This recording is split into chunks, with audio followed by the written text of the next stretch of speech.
Assalamu alaikum wa rahmatullahi wa barakatuhu. Dear many children, today I'll be giving you dars from First Night in the Grave. But before we start our dars, let's make good intentions. The Holy Prophet sallallahu ta'ala alayhi wa alayhi wasallam has stated, Niyatul mu'min khayrun min amalih. The intention of a mu'min is better than his actions. Alhamdulillahi Rabbil Alameen wa salatu wa salamu ala Sayyidil Mursaleen. Amma ba'd fa'a'udhu billahi minash shaitanir rajim. Bismillahir Rahmanir Rahim. The Rasul of mankind, the peace of our heart and mind, the most generous and kind, sallallahu ta'ala alayhi wa wasallam, has said, reciting salat upon me is nur, light. On the bridge of Sirat, the one who recites salat upon me 80 times on Friday, his sins of 80 years will be forgiven. Sallu ala al-Habib, sallallahu ta'ala ala Muhammad, sallallahu ta'ala alayhi wa sallam.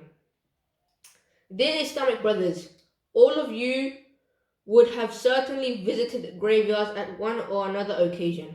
Did you ever reflect on the message of the mournful air and the grief-filled atmosphere calling out, O those who are content with the luxuries of this world, every single one of you will have to come here in solitude one day or another and will have to go into the deep ditch of the grave. Sallu ala al-Habib sallallahu ta'ala ala Muhammad sallallahu ta'ala alayhi wa alihi wasallam. O devotees of the beloved Rasul sallallahu ta'ala alayhi wa sallam, look at the deserted scenes of these graveyards and ponder over whether one of us was living could spend just one night in the graveyard alone. Perhaps none of could dare. So when we are afraid to spend one night in the graveyard alone, was living, then after death, when all our friends and relatives will leave us and our intellect will be intact, we will see and hear everything, but we will be unable to move or speak. How will we be able to stay alone in the grave in such an alarming state? Our state is such that even if we were imprisoned alone in a beautiful air-conditioned villa, we would become scared. Dear Islamic brothers, believe me, the people buried in the graveyard are today advising us and calling out, heedless people, remember yesterday we too were there, i.e. in the world. Where you are today and tomorrow you too will be here, i.e. in the grave. Where we are today, certainly whoever has been born into this world has to die. Whoever picked the flowers of life must be prickled by the thorns of death. Whoever enjoyed the pleasures of the world eventually received the displeasure of death. Dear Islamic brothers, certainly we have come into this world in a particular order, i.e. first the grandfather, then father, then the son, then the grandson. However, this order is not necessarily the order of death. The old grandfather may be still alive, but the infant grandson might have embraced death. Somebody's adolescent might have suffered an agent leading to his death. Someone's paternal grandmother may have died and been taken away to the graveyard, and someone's maternal grandmother may have passed away. Just like these relatives of ours who have passed away, we too will have to leave this world suddenly someday. Sayyidina Anas bin Malik radiallahu ta'ala anhu has stated, shall I not tell you of those 2 days and 2 nights? The first night will be, one day is the day on which the one coming from Allah Azza wa Jal will reach you with either the glad tidings of the pleasure of your Rabb Azza wa Jal or with the message of his displeasure. And number 2, the second day is the day on which you will be presented in the court of Allah Azza wa Jal to take your record of deeds, and that record of deeds will either be given to you in your right hand or in your left hand. And the 2 nights are, number 1, the first night is the one which the deceased will spend in his grave, and he will never have experienced a night like it ever before. And number 2, the second night before the morning of Judgment Day, after which there shall never be another night again. Sallu ala al-Habib sallallahu ta'ala ala Muhammad sallallahu ta'ala alayhi wa sallam.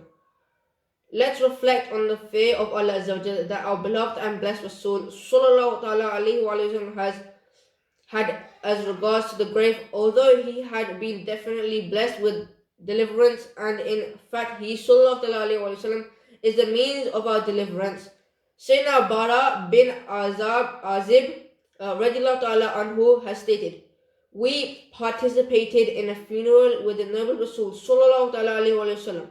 The Holy Rasul sallallahu ta'ala alayhi wa sallam sat at the edge of the grave and cried so much that the soil became wet. Then he sallallahu ta'ala alayhi wa sallam said, make preparations for this. Sallu ala al-Habib sallallahu ta'ala ala Muhammad sallallahu ta'ala alayhi wa sallam. Whenever Amir ul-Mu'mineen Sayyidina Usman Ghani radiallahu ta'ala who used to visit somebody's grave, he would shed tears to such an extent that his blessed beard would become wet.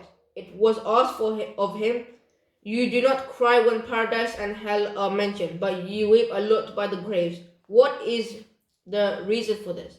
He radiallahu ta'ala anhu replied, I heard from the blessed Rasul sallallahu alaihi wasallam, the first stage of the afterlife is the grave. If the deceased attains deliverance at this stage, then the subsequent matters are easier than this. And if he does not receive deliverance at this stage, then the matters after it are more severe. Dear some brothers, did you see how much Sayyidina Usman ibn Affan radiallahu ta'ala anhu would fear Allah Azza wa Jalla? He radiallahu ta'ala anhu is from amongst the Ashar Mubashara, i.e. those 10 fortunate companions radiallahu ta'ala anhu who were guaranteed with the glad tidings of paradise, and in particular from the blessed tongue of the Holy Rasul sallallahu ta'ala alayhi wa sallam himself.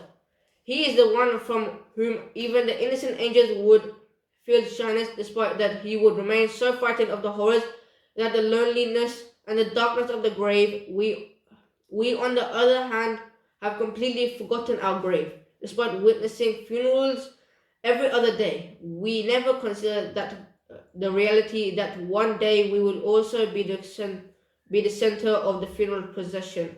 Funerals definitely play the role of silent preachers. Their silent messages have been captured in the following lines of poetry. The funeral ahead is declaring, O humans of this earth, follow me, follow my lead, since I am your guide. Sallu ala al-Habib sallallahu ta'ala ala Muhammad sallallahu ta'ala alayhi wa sallam.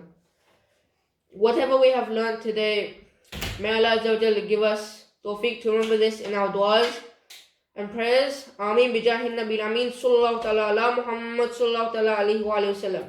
Keep watching Money channel. Remember me in your du'as. Assalamu alaikum wa rahmatullahi wa barakatuhu.